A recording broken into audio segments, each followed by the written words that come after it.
体調崩していますか？内田漫画チャンネル内田です。今回は漫画家志望時代に突然体が壊れた話をしていきたいと思います。実際の症状や病院での診断、その後気をつけていることなどお話ししていきたいと思います。よければ最後までご視聴ください。私もそうだったんですけど、漫画家志望の方の多くは、一人暮らしをしながら漫画家を目指している方も多いと思います。私も、大学までは実家に住んでいて、卒業とともに上京をして初めての一人暮らしをしながら漫画家を目指すという生活を、していました。今までその人生であんまり体調を崩すことがなくて、風邪とかあんまりひかないし、割と体が強い方だったですね。慣れない一人暮らしとかお金の心配もあったりとか、アルバイト先で新しい人間関係を作らないといけなくて緊張してね、毎日仕事に行って、でさらに帰ってきて漫画のネームとかプロットを考えて、まだね進行がまだ深まってない慣れない担当さんとの打ち合わせに出版社に行って、かなり張り詰めた状態が続いていました。もう知らないうちに多分ストレスがかかっていたと思います。アルバイトは100円ショップで働いていたんですけど、そこからそのネームがずっと通らなくて、連載用とか読み切り用が通らなくて、かなり精神的にやっぱ焦りというか、ネームが通らない辛さというものがやっぱ知らないうちにすごい重なっていて、体壊す時ってその突然来るんですよ。予兆とかなくて、前日まで普通にアルバイトしていて、就寝をして朝起きたら突然その違和感というか、そのぼやってしてたんですね。なんかめまいじゃないですけど、なんかおかしいみたいな、なんかこもってるし、ちょっとグラグラするみたいな感じだったんですね。世界がちょっとおかしいみたいな感じだったんですけど、その日もアルバイトがあったので、なんかちょっと変だけど、その熱があるとか頭が痛いとかじゃなかったので、変だなと思いつつ出勤を普通にしました。で出勤してみてより一層違和感があったんですけど、人の声がすごい変な風に聞こえるんですね。レジをやってたんですけど、お客様に声をかけられても、そのどこから声かけられたかわからないんですよ。不思議なことに、なんか変な方向から聞こえたと思ってそっち見てもいなかったりして、あれみたいな、どっちから声かけましたみたいになってて、明らかにちょっと変だったんですね。でもその日も1時からもうフルで夜の9時ぐらいまでかな、バイトが入っていて、たまたまその次の日が休みだったので病院に行きました。ここでちょっと運が良かったなって今は思うんですけど、まず体調の変化が出た次の日にたまたまバイトが休みだったので、そこで病院に行こうと思いました。お金がかかるんですよね、病院ってやっぱりお金がかかるので、結構バイトとかあったらまあいいやとか、なんか後回しにしようとかなってしまってたと思うんですけど、ここで病院に行ったのが本当に良かったかなって思います。病院に行っていろいろ症状をなんか変みたいななんか世界が変みたいな感じで多分言って、お医者さんははって感じだったと思うんですけど、そこで診断まずされたのは、おそらくメニエール病、めまいとかするそういうメニエール病じゃないかっていう診断をいただいて、こういうね水薬というものが処方されました。これです。これがめちゃくちゃまずい。いきなり2週間分そこで処方されて、でこれがすごい高かったんですよね。6000円ぐらいかかったんですよ。保険効いてるのに、この水薬と他になんか他の飲み薬もあったんですけど、ドカーンって出されて2週間分で、お会計行ったら6000円ですとか言われて、みたいな6000円みたいな感じで今でも覚えてますね。これがもうほんとクソまずい、とても美味しくない水薬という、こういうものが処方されました。冷やすと飲めるんで、これを飲んでたんですけど、副作用かなんかわかんないんですけど、ちょっと出て合わなくて、この薬が。でもう一回そこの病院に行って、ちょっと薬が合わないっていう話をして、でまた違う薬を確か出してもらったんですけど、で私の中ではやっぱなんか違うと思ったんですよ。もうメニエール病っていうのをその後ネットで調べたんですけど、めまいというか、もうちょっとなんか違うみたいな感じで、次に違う耳鼻科の方に行きました。そこでは聴力検査もして検査をしてもらった結果、内田さん、低音のある域からは全く耳が聞こえていませんと言われました。でそれが右耳だけでした。左耳は正常の聴力だったんですけど、右耳だけ、低音の息が全く聞こえていないということで、診断が突発性低音難聴というものを発症していました。多分突発性難聴は芸能人の方とかもなったりしてニュースとかで聞くこともあると思うんですけども、多分ストレスが原因とかで結構発症する方は多いと思います。で、私の場合は右耳だけ、しかも低音が聞こえない低音難聴だったので、その人の声が特に本当に変に聞こえてしまって、で男性のやっぱ低音の方とかはそこが聞こえてないから、なんか全部ボイチェンの声に聞こえるんですよ。分かりやすく言うと犯人の声って言ってたんですけど、当時電話でなんか犯人役の人がボイチェンでなんか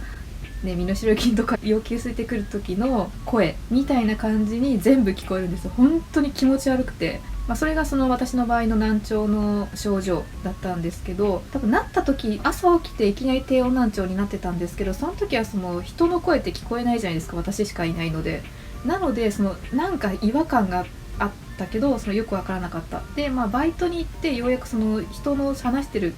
声が変とか位置がわからないとかなって、だんだんこう症状が進行していって、最終的に人の声がボイチェンの声に聞こえるっていう症状だったんですけど、そこでお薬をいただいて、どういうものをもらったか忘れちゃったんですけど、飲み薬と、あと首ですね、ここら辺をその温めるといい。血行が関係あるのかな。一日朝起きたらこうホットタオルみたいなもので首を温めてくださいって言われて、やってたらやっぱ良くなったんですよ。その温めるのがすごい私は効いたと思って、でその温めたりとかその飲み薬飲んだりして通院をしていたら徐々に改善していって、今はほとんど、治っています。でも完治は多分しない病気かなと思っています。元気な時、ストレスがあんまりかかってない時というか時は本当にもう全然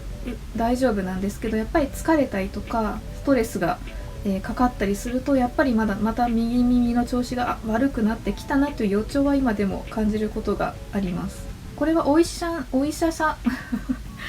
者さんから聞いたんですけど、やっぱ耳の病気は受診する速度で治るかどうかが決まるみたいです。難聴になった場合も放置していて適切な処置を受けなかった場合は治りにくいとか治る可能性がかなり低くなってしまうっていうのを受診した時に聞きました。私はでもちょっと経ってたんですよね。一回違う病院にいてメニエル病っていう診断を受けて、でその後ちょっと空いて次のところに行ったので遅れてしまったんですけど、でもそれでもちゃんとしたね低音難聴っていう診断をいただいてしっかり治療できたので、だいぶ良くはなっているんですけど、私の場合ちょっと耳だったので耳の話になっちゃうんですけど、違和感があったら本当にすぐに、病院に行ってください。突発性難聴で突発ってついてるくらいなので、本当に突然やってきます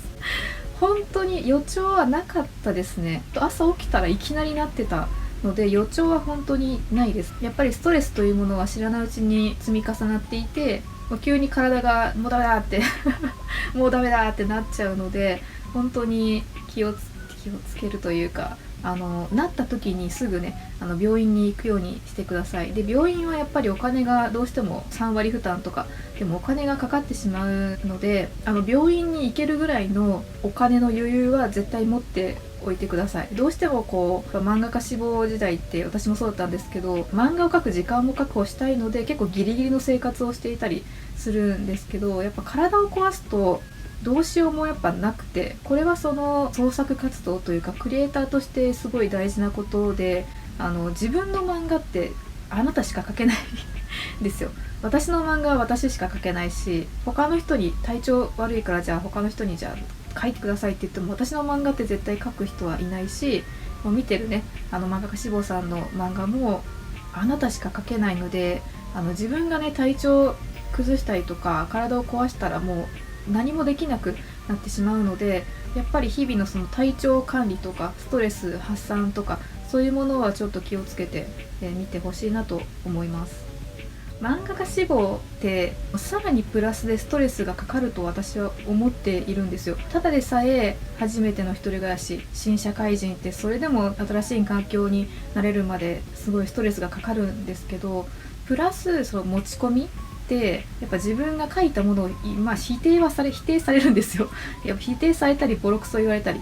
するので、やっぱメンタル的にやっぱ来るものが多分あるんですよ。家でこれは絶対面白いって書いても持ち込み行ったら、いや全然つまんないとか全然下手くそじゃんとかめっちゃ言われたりして、結構負荷がかかるんですね。メンタル的にも結構きついので、知らないうちにやられてることは多分絶対多いと思います。私もそうだったんですけど、メンタルが割と大丈夫な方でもあったんですよ。体も風邪ひかなかったりして強かったんですけど、割とメンタルもそこまで落ちないというか、言われたらめっちゃショックは受けますけど、ふーんって感じで次も書いてたんですけど、体は普通に壊れるんですね普通に体はそのメンタルが強いと思っていっていても普通に壊れるので、本当に体が壊れたら本当にやばいと思って病院に行ってください自分では治らないです。難聴は本当に治療をしないと無理なので、私が本当に有益だなと思ったのは、難聴になった時に温めるっていうのはすごい今でもたまに使うことがあって、その後会社員になった時もやっぱストレスで難聴がぶり返した時もやっぱ温めて、同じ病院に行って話変わるんですけど、会社辞めた方がいいよって言われたんですけど、その耳がね再発した時に、いやそんなブラックなとこ辞めた方がいいよってお医者さんに言われたんですけど、結局辞めれずに来ちゃったんですけど、本当にそれぐらい耳っていうか体調はデリケートなので、今ストレスない現代人なんていないので、本当に可能性はあるので、もしこの動画が参考になればいいなと思います。はい、ということでまとめるとそうですね、無理をすると体は必ず壊れます。はい、ので壊れたら病院に行きましょう。お金がないかもしれませんが、体は一生付き合って行かないといけないですし、漫画家さんは本当に体調管理もすごい大事なことだと思いますし、代わりがやっぱいない職業っていうんですかね、自分の漫画やっぱり自分でしか描けなくて代わりがない職業なので、ぜひ自分の体を大事にして漫画家を目指していってほしいなと思います。また時間を見て動画を撮りたいと思うので、よければチャンネル登録、高評価していただけると励みになります。ではまた次回の動画でお会いしましょう。バイバイ。